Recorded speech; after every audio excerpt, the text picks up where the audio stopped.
Hello everyone, this is Akansha and welcome back to my another YouTube video and I am preparing for NEET 2026 as you all know.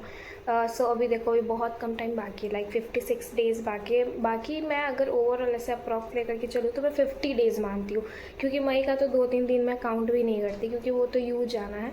So that's why हम लेकर के चलते हैं, हमारे पास कुछ 50-55 days बाकी है।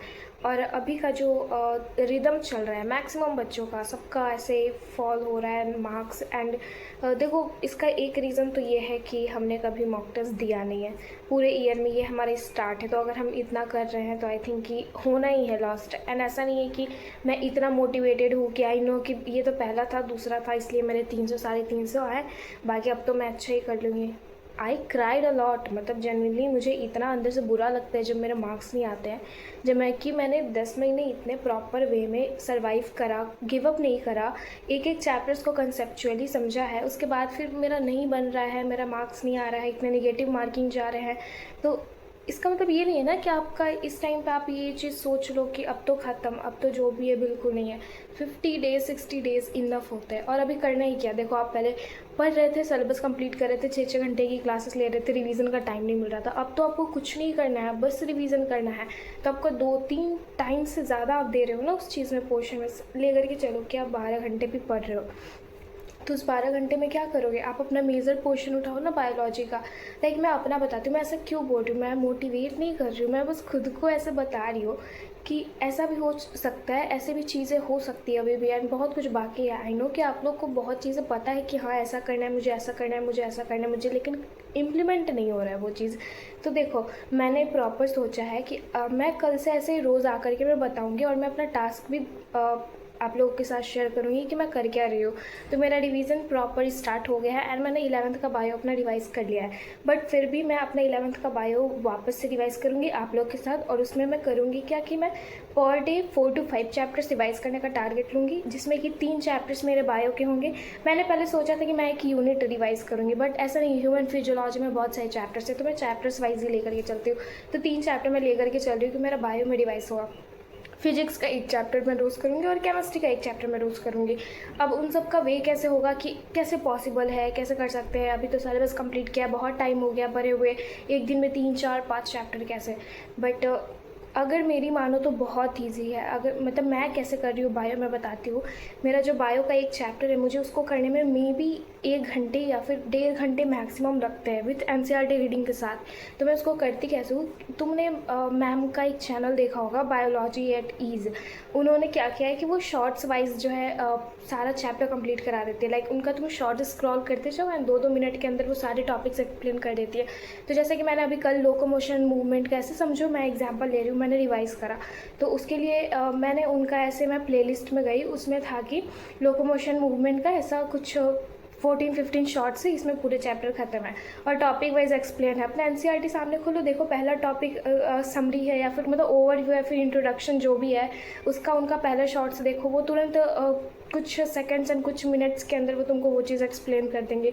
उसके बाद फिर तुम खुद से एनसीईआरटी अंडरलाइन करके पढ़ लो, बहुत क्विक रिवीजन हो जाएगा।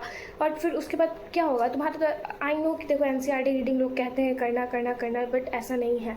मैंने भी बहुत चीज़ें जो कि करी एनसीईआरटी में बहुत अच्छे से करी, उसके बाद भी मेरे इस मॉक टेस्ट में नहीं नंबर आया है। एंड दैट्स वाई मैं ये चीज़ शेयर कर रही हूँ, क्योंकि मुझे लग रहा था कि चलो हो गया, मैंने मॉक टेस्ट में गलत कर दिया। बट क्यों किया वो चीज़ कि ये चैप्टर्स तो मेरा इतने अच्छे से था, मैंने इतने अच्छे से रिवाइज़ किया था, मेरा सिलेबस अच्छे से हो गया कब का, अब तो मेरे अच्छे मार्क्स आने चाहिए ना, राइट। बट वो चीज़ नहीं हो रही थी। तो मैंने किया कि मुझे एमसीक्यू प्रैक्टिस ज़्यादा करनी पड़ेगी, स्टेटमेंट बेस ज़्यादा करने पड़ेंगे। तो नॉर्मल तुम 1 घंटा से ज़्यादा तो लो मत एक चैप्टर को रिवाइज़ करने के लिए, बस शॉर्ट्स के फॉर्म में मैम का देखो, या फिर खुद से अगर वो भी तुमको नीड नहीं है, तुमको लग रहा है कि तुम एनसीईआरटी रीडिंग करके बहुत अच्छे रिवाइज़ कर सकते हो तो वही करो। फिर उसको अच्छे से रिवाइज़ करने के बाद पीवाईक्यूज़ हो गए, या फिर पीवाईक्यूज़ नहीं भी है तो बैच में ही इतने सारे प्रोवाइडेड है, तुम जहाँ भी पढ़ रहे होगे। ऐसे मैं पीडब्ल्यू से हूँ तो मैं उसका बता रही हूँ। बैच में बहुत सारे क्वेश्चन अपलोडेड है, उसका कर लो। मेरे पास एनसीईआरटी पंच का पीडीएफ है तो मैं उसका कर लेती हूँ। तो उसके थ्रू रिवीजन करो। तुम टारगेट लेकर के चलो कि तुम एक चैप्टर अगर बायो का कर रहे हो तो उसके साथ 40-50 एमसीक्यूज़ करोगे उस पूरे होल चैप्टर का। और तो समझो कि अगर तुम 3 चैप्टर लेकर के चलो तो 150 क्वेश्चंस तुम बायो के पर डे कर रहे हो, जो कि ज़्यादा टाइम नहीं लेगा। तुम बायो को दिन में बस 4-5 घंटे भी दोगे तो इनफ है तुम्हारे लिए। उसके बाद फिर जाओ फिजिक्स और केमिस्ट्री रह गया, तो केमिस्ट्री का तुम वो पोर्शन उठाओ। जैसे कि मैं तो ऐसा रिकमेंड करूँगी कि जो तुम फिजिक्स का कर रहे हो उससे थोड़ा बहुत रिलेटेबल केमिस्ट्री का लेकर के चलोगे तो वो तुम्हारे लिए ईजी होगा। जैसे कि मॉडर्न फिजिक्स का वो थोड़ा केमिस्ट्री में आ जाता है, तो वो मॉडर्न फिजिक्स से तुम स्टार्ट करो। ऐसा होता है कि लोग मॉडर्न फिजिक्स तक पहुँच ही नहीं पा रहे हैं और वो इतना ईजीएस्ट स्कोर करने के लिए है। मैंने करा, मेरे फिजिक्स में आई थिंक कि मार्क्स भी आए इसी वजह से, क्योंकि मैंने मॉडर्न फिजिक्स अच्छे से कर लिया था। वरना बाकी मेरा 11th का तो इतना बकवास गया है, मैंने एक भी क्वेश्चन ट्राई तक नहीं करे, मैंने सारे क्वेश्चन स्किप करे हैं। तो वो चीज़ गलती हुई है मेरे से। बट अब मैं स्किप नहीं कर रही हूँ क्वेश्चंस, मैं अब अच्छे से रिवाइज कर रही हूँ, तो ऑब्वियसली मैं स्किप नहीं करने वाली हूँ। तो जैसे कि मैं बता रही हूँ कि फिजिक्स का मॉडर्न फिजिक्स तुमने लिया, उसके साथ तुम केमिस्ट्री का या तो स्ट्रक्चर ऑफ एटम रिवाइज कर लो, वो नहीं तो देखो कि तुम्हारा कौन सा ऐसा बहुत टाइम हो गया चैप्टर पढ़े हुए, पीरियोडिक टेबल कर लो एंड वो एक बार कर लोगे ना। और हाँ, रिवीजन का मतलब नहीं कि तुम वन शॉट देख रहे हो, वन शॉट तो बिल्कुल भी मत देखना, इतना टाइम तुम्हारा जाएगा। माइंड मैप सीरीज़ है, माइंड मैप सीरीज़ देख लो जल्दी से। एनसीईआरटी रीडिंग का मतलब बहुत सारे ऐसे, एक तो भैया का भी मैंने देखा, उन्होंने एनसीईआरटी रीडिंग ऐसे ऐसे अंडरलाइन करके बहुत अच्छे तरीके से बताई हुई है एंड मैं उनको फॉलो कर रही हूँ, मैं देख रही हूँ। वो ये भी बता दे कि इस क्वेश्चन से लाइन्स आया हुआ है, मतलब इस लाइन से क्वेश्चन आया हुआ है, तो ये सारी चीज़ें। और उसके साथ साथ पीवाईक्यूज़ है तब भी ठीक नहीं है, नहीं बन रहे तब भी ठीक है, क्योंकि बहुत सारे टीचर्स करा रहे हैं पीवाईक्यूज़ कि हाँ मैं 20 ईयर्स का नीट का, 5 ईयर्स का जेई का, ऐसे करके तो बहुत ईजी पड़ेगा पहली बात तो। एंड ऐसा क्विक रिवीजन डे वाइज हो गया। अब देखो तुमने पूरे दिन पढ़ लिया, समझो तुमने 3 घंटे केमिस्ट्री को दे दिया, 3 घंटे फिजिक्स पढ़ लिया, इनफ तुम्हें 70-80 क्वेश्चंस भी अगर केमिस्ट्री फिजिक्स के एक चैप्टर के सॉल्व कर लिए तो वो तुम्हारे एक तरह से वो प्रैक्टिस, वो मोमेंटम बन जाएगा, राइट। तो मेरा बस ये पॉइंट है कि तुम दिन में सिर्फ पढ़ो नहीं, रिवाइज मत करो, कुछ क्वेश्चंस भी कर लो। क्योंकि मैंने ये जो टेस्ट दिया है, मैंने 1-2 टेस्ट दिए, मैंने अपने रैंकर्स को भी अटैम्प्ट करा, तो वो देने के बाद मुझे ये रियलाइजेशन हुआ है कि जो लोग ऐसा मिथ बना करके रखे कि एनसीईआरटी रीडिंग, इसका एनसीईआरटी रीडिंग, पीवाईक्यूज़ नहीं होते इनफ। आप जो टॉपिक कर रहे हो ना, उस टॉपिक के 10 क्वेश्चन करो, तभी वो चीज़ आपके माइंड में परमानेंट के लिए जाएगी। डिवीज़न हो जाएगा, आपको थ्योरी कंसेप्ट सब क्लियर हो जाएगा। टेम्पररी लगेगा कि आपको आता है, बट टेस्ट में जाओगे तो फिर कुछ नहीं आएगा माइंड में।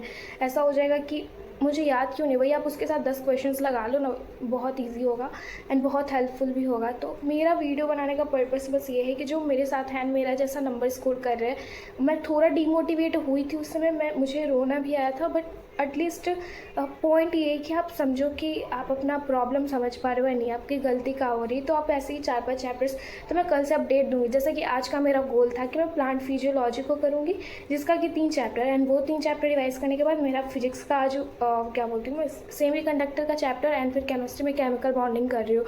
तो जिसमें कि अभी 12 बज रहे, कुछ नहीं 1 बजने वाले हैं। तो मैंने अभी तक अपना बायो का पोर्शन कंप्लीट कर लिया एंड मैं अभी केमिस्ट्री स्टार्ट की हूँ। तो केमिस्ट्री को मैं कर कैसे रही हूँ, बस मेरे पास शॉर्ट नोट्स पड़े हुए हैं। माइंड मैप का अगर नीड पड़ता है तो मैं देखती हूँ, नहीं तो मुझे वो टॉपिक अगर नहीं रिकॉल हो रहा है कि इसमें क्या था, तब मैं थोड़ा बहुत वो पोर्शन बस समझ लेती हूँ एंड वो करने के बाद फिर मैं क्वेश्चंस कर रही हूँ उसके। तो ऐसा करो, ईजी पड़ेगा। इसलिए मैंने सोचा कि मैं थोड़ा सा अपडेट दे दूँ। आई नो को बहुत लोगों को डायरेक्शन पता भी है, वो फॉलो भी कर रहे हैं, बट उनको नहीं समझ में आ रहा है कि किस वे में फॉलो करना है। सो बस ये चीज़ थी मेरे साइड से एंड या दैट्स इट। बाकी मिलते हैं कल रेगुलर अपडेट के साथ, रेगुलर वीडियोस के साथ एंड मैं बताते रहूँगी पाथवे में। मेरा भी आप लोग मिस्टेक समझोगे कि मैं कहाँ पे मिस्टेक कर रही हूँ, आप लोग बताओगे कि हाँ तुम्हें ये नहीं करना चाहिए, ये चीज़ तुम्हारा टाइम लेगा। आप लोग को थोड़ा डाउट होगा कि मैं अभी इस फेज में हूँ, मेरा तो अभी ये नहीं हुआ है, फिर मैं कैसे बिना वन शॉट के करूँ। आप लोग पूछना, मैं आपको रिप्लाई कर दूँगी। तो ऐसे ही कुछ म्यूचुअल अंडरस्टैंडिंग लेकर के चलते हैं, हो जाएगा। अभी 50 डेज है, सिलेबस कंप्लीट है, रिवीजन मॉक यही देना है। तो that's it and that's all for today's video and thank you so much for watching. Bye.